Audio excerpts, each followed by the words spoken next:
WhatsApp guys, this is Priyesh Patel. Again मैं आप सबका स्वागत करता हूं हमारी इस यूट्यूब चैनल में। दोस्तों, आज इस वीडियो में हम बात करने जा रहे हैं कि अगर मैं बैचलर ऑफ इंजीनियरिंग कर रहा हूं या फिर मास्टर ऑफ इंजीनियरिंग कर रहा हूं या फिर डिप्लोमा कर रहा हूं, फार्मेसी कर रहा हूं, कुछ भी मैं एक कॉलेज का कोई भी कोर्स कर रहा हूं, तो मुझे एग्जाम में पेपर कैसे लिखना है।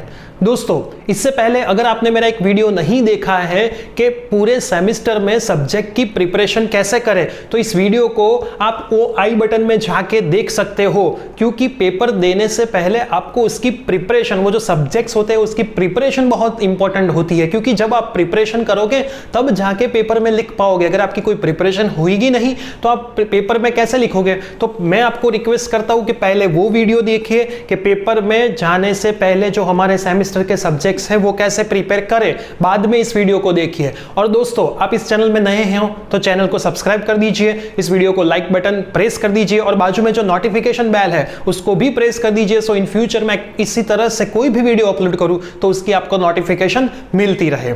दोस्तों, हम जब पेपर में जाने वाले हैं तो हमें पता नहीं है कि कौन सी कंडीशन वहां पे होगी। हमें एक बात अपने माइंड में बहुत ध्यान से रखनी है कि जब कभी भी हम पेपर देने जाए तो पेपर जल्दी देने मत जाओ। कई सारे स्टूडेंट ऐसे होते हैं जो 10 बजे का पेपर होता है तो सुबह 8 बजे से कॉलेज पहुंच जाते हैं, और जितने भी फ्रेंड्स वहां पे मिलते हैं उनको मिलते हैं, तूने क्या प्रिपेयर किया, मैंने तो ये प्रिपेयर किया। कोई स्टूडेंट, कोई फ्रेंड आपको ऐसा बताता है कि ये इंपॉर्टेंट है, आपने नहीं किया होता, तो आपका मोरल डाउन हो जाता है। तो आपका जो पेपर का टाइम है उससे 15 मिनट पहले ही आप आपकी कॉलेज में पहुंचे।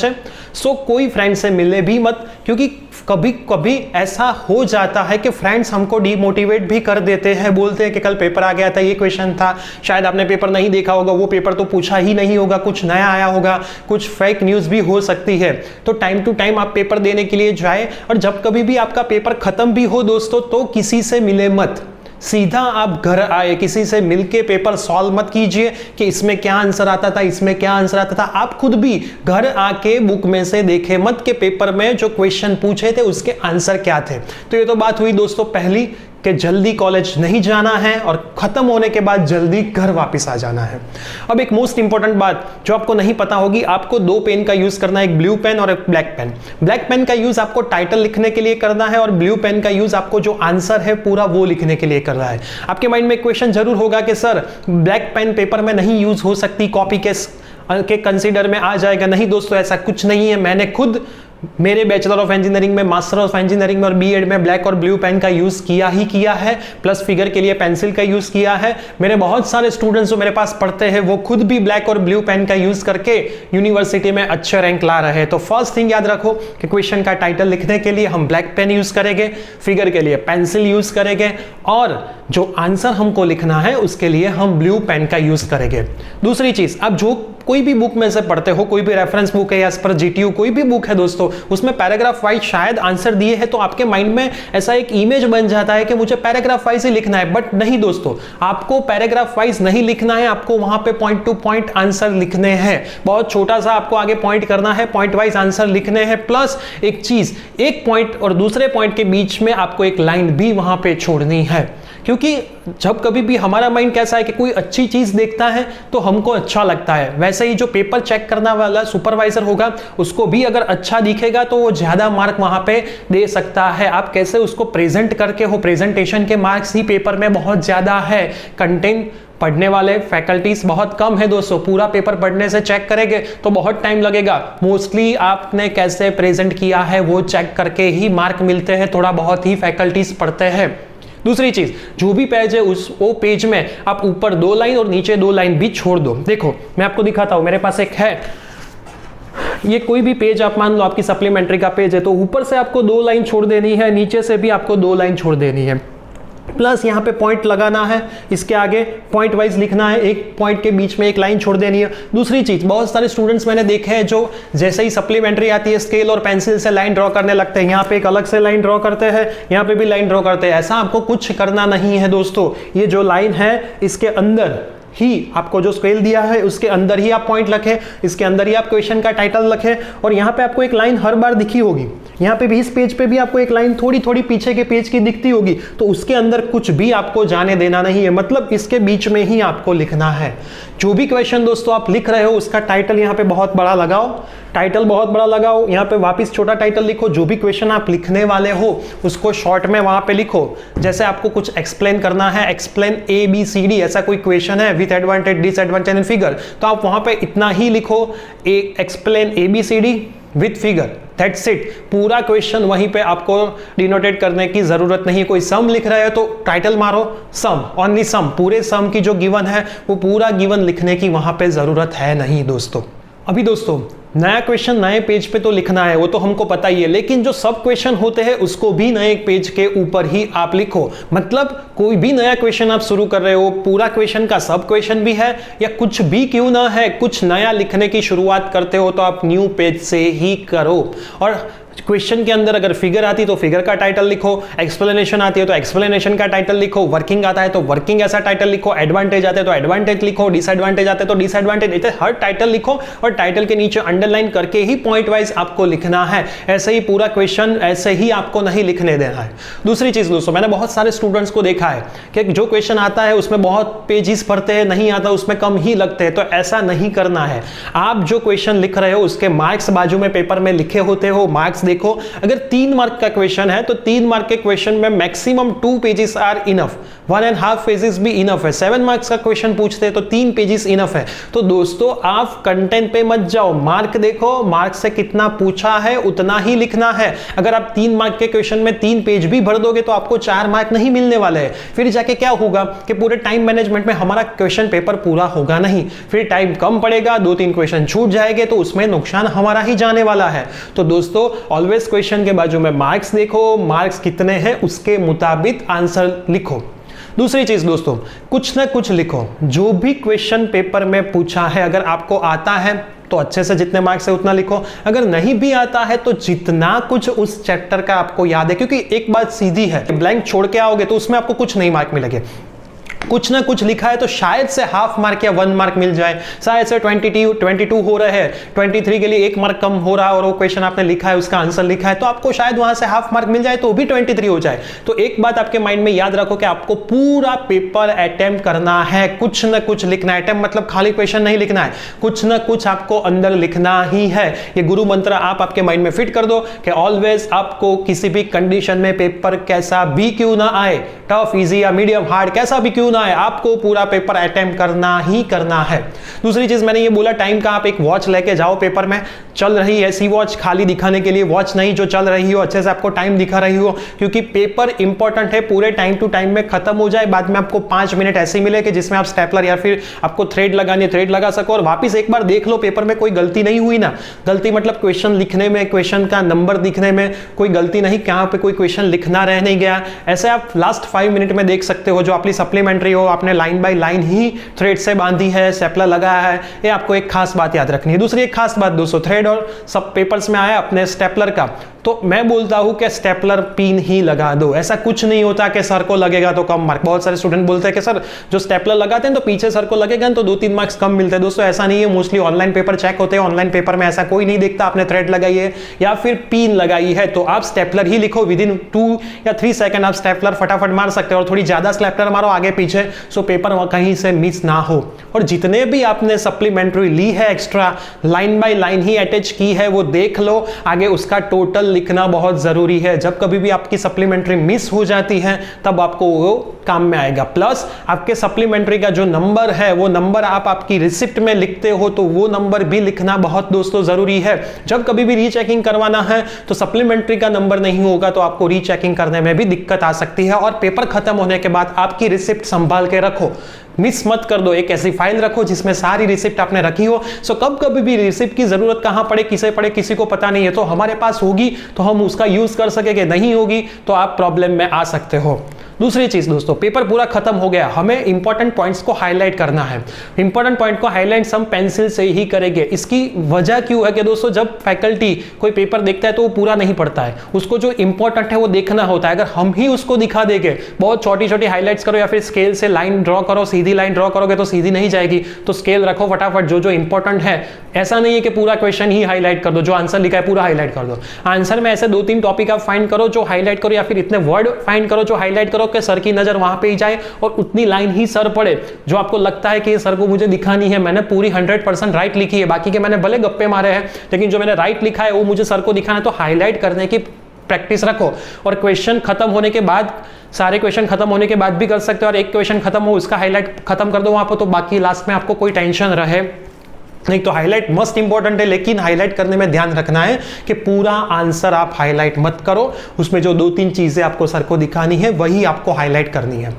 ऑलवेज रफ वर्क आप लास्ट पेज पे ही करोगे। लास्ट पेज पे पहले ही सप्लीमेंट्री टाइटल लिख दो, रफ वर्क। रफ का स्पेलिंग खास याद रखना, ROF नहीं है, ROUGH है। बहुत सारे स्टूडेंट को मैंने देखा है ROFWRK लिखते हैं, ROUGHWRK ऐसा ऊपर टाइटल लिखा दो। जो भी रफ वर्क करना है आप वो रफ वर्क वहां पे ही करो। कोई भी आंसर में बीच में, मैंने बहुत सारे स्टूडेंट्स को देखा है सम कैलकुलेट करते हो तो रफ वर्क बाजू में ही करते हैं, ऐसा नहीं करना है। रफ वर्क आप ऑलवेज लास्ट में ही करो।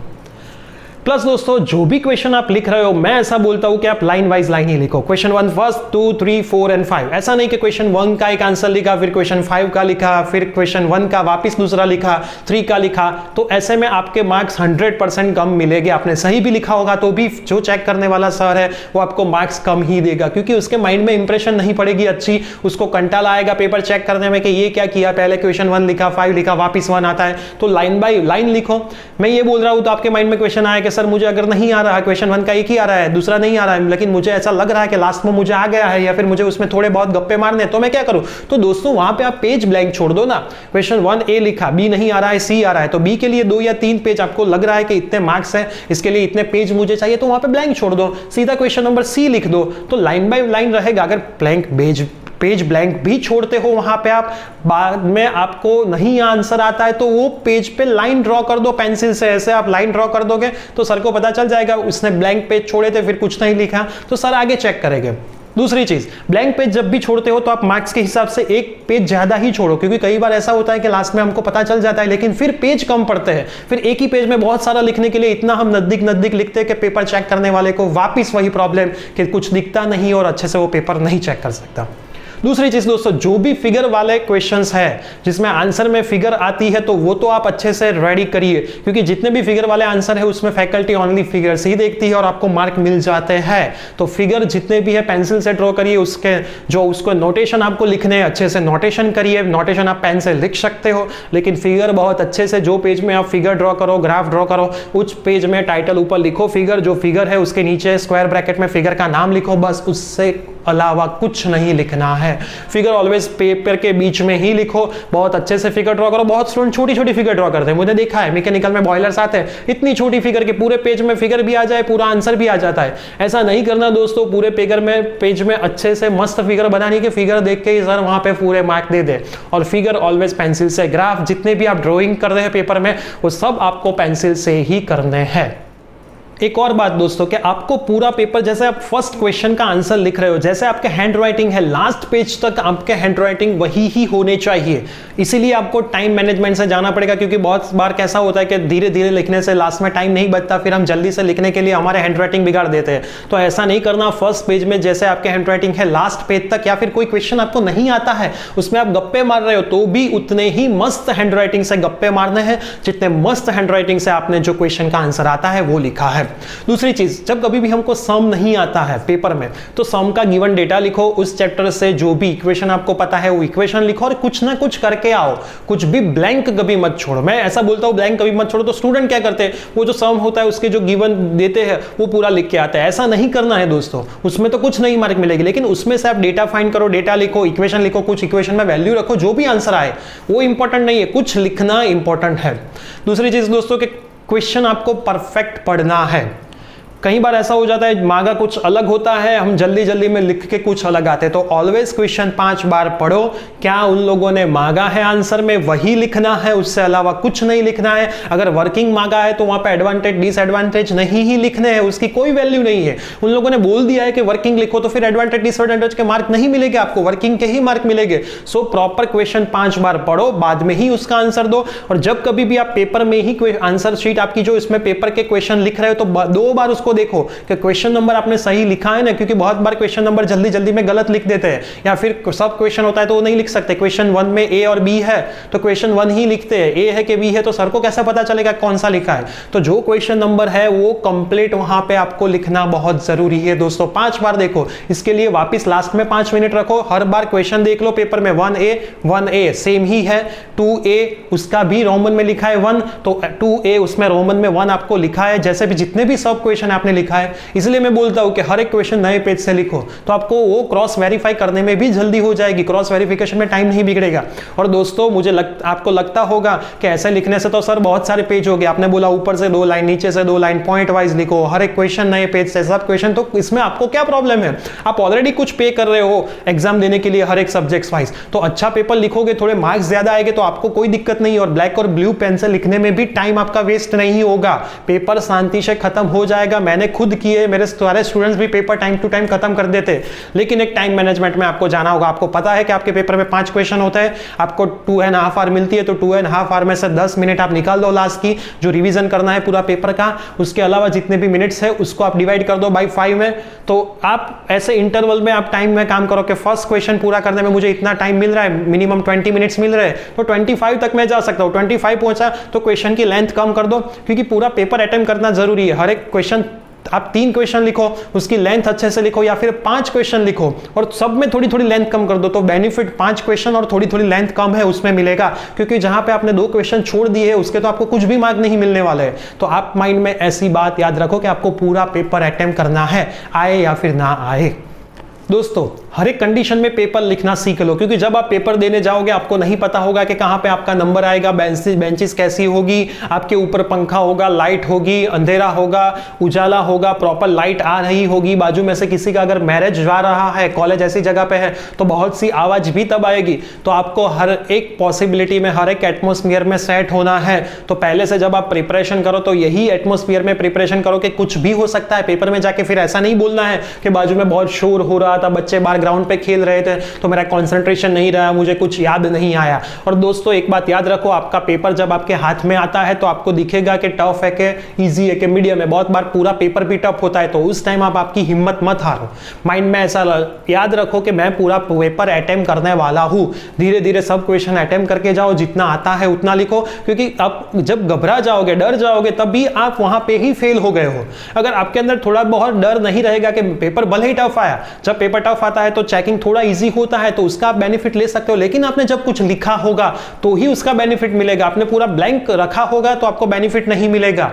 एक स्टूडेंट का मुझे मैसेज आया था कि सर मैंने 17 पेजेस अच्छे से लिखे थे, कंटेंट भी पूरा था, लेकिन मुझे पास नहीं किया। दोस्तों मैं नहीं मानता कि 17 पेजेस में पूरे कंटेंट आ जाए। 23 मार्क के कंटेंट 17 पेजेस में नहीं आ सकते हैं। तो जितने आप अच्छे से कंटेंट वहां पे शो करोगे, अच्छे से पेपर लिखोगे, पॉइंट वाइज पेपर लिखोगे, अच्छे से ऊपर टाइटल लिखोगे ब्लैक और ब्लू पेन से, और पेंसिल से फिगर ड्रॉ आउट करोगे, तो अच्छे से एक पेपर दिखेगा और आप शायद से 23 के करीब भी पहुंचे होगे तो भी आपको पास कर ही देंगे। सो दोस्तों पेपर कैसे लिखना है बहुत इंपॉर्टेंट चीज है। इस वीडियो को आप 2-3 बार रिवाइज कीजिए, प्लस आपके जितने भी ग्रुप्स है वो सारे ग्रुप्स में इस वीडियो को शेयर कीजिए, क्योंकि मैंने भी बहुत सारी गलतियां की थी मेरे फर्स्ट, सेकंड, थर्ड सेमेस्टर में, लेकिन धीरे धीरे मुझे पता चला कि कैसे पेपर लिखना है। फिर 4th, 5th, 6th, 7th, 8 मेरे सारे स्टूडेंट भी मेरी इस टेक्निक से पेपर लिखते, उनके result 10 out of 10 SPIB engineering में आ चुके हैं। दोस्तों यूनिवर्सिटी टॉपर भी वो लोग रह चुके हैं, क्योंकि मैं खुद भी यूनिवर्सिटी टॉपर रह चुका हूं। सो दोस्तों मैंने भी कुछ ऐसा एक्स्ट्रा वर्क नहीं किया, लेकिन स्मार्ट वर्क किया है बिफोर एग्जामिनेशन। जो मुझे टाइम मिलता है उसमें मैंने वीडियो ऑलरेडी बनाई है, मैंने बोला कि आई बटन पे आपके जाके देख लो, तो वीडियो खास देखना, वो भी आपके फ्रेंड्स में शेयर करना। प्लस इस वीडियो को आप देख रहे हो तो आप अप्लाई करना शुरू करो, आपकी मिड सेम में शुरू करो, धीरे धीरे अप्लाई होगा तो आपकी हैबिट बन जाएगा, और फिर आप देखना कि आपके रिजल्ट में कैसे चेंजेस हो रहे हैं। और आपके रिजल्ट में जब कभी भी कोई चेंजेस आए तो मुझे मैसेज करना, या फिर इंस्टाग्राम पे जो मेरा अकाउंट है प्रियेश सर के नाम से, इंस्टाग्राम पे भी आप मुझे फॉलो कर सकते हो, वहां पे भी मैं कभी कभी कुछ टिप्स रख देता हूं, तो उस पे भी आप मुझे मैसेज कर सकते हो कि सर मेरा रिजल्ट पहले ये था, मैंने ये टिप्स अप्लाई की तो मेरा रिजल्ट इतना इंक्रीज हुआ।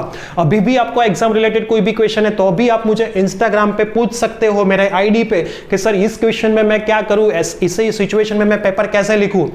दोस्तों जो कोई भी एग्जाम के पहले के एक वीक में प्रिपरेशन बाकी रखता है तो एग्जाम के पहले एक वीक में आपको पता नहीं होगा कि क्या होने वाला है। सो प्रिपरेशन पहले से कीजिए। लास्ट एक वीक में आप शायद से बीमार भी पड़ जाए तो आप रिवीजन तो दूर छोड़ो, सब्जेक्ट को भी पूरा न्याय नहीं दे पाओगे कि मुझे अच्छे से उसकी प्रिपरेशन करनी है। तो प्रिपरेशन आप फर्स्ट डे से शुरू कीजिए, थोड़ी थोड़ी करते जाइए, धीरे धीरे करके आप एग्जाम तक अच्छे से प्रिपरेशन कर सकोगे। तो एग्जाम के अगले दिन शायद से बीमार भी पड़ गए तो भी आपके पेपर पे वो इफेक्ट नहीं करेगा। दोस्तों ऐसे ही वीडियो के लिए हमारी चैनल पे बने रहिए, चैनल को सब्सक्राइब कीजिए, लाइक बटन पे प्रेस कीजिए और वीडियो को आपके सारे भी सोशल मीडिया के ग्रुप पे, सारे भी फ्रेंड सर्कल के ग्रुप है उसमें शेयर कीजिए। कोई भी क्वेश्चन हो तो नीचे कमेंट में भी डाल सकते हैं, इंस्टाग्राम में भी डाल सकते हैं। थैंक यू दोस्तों।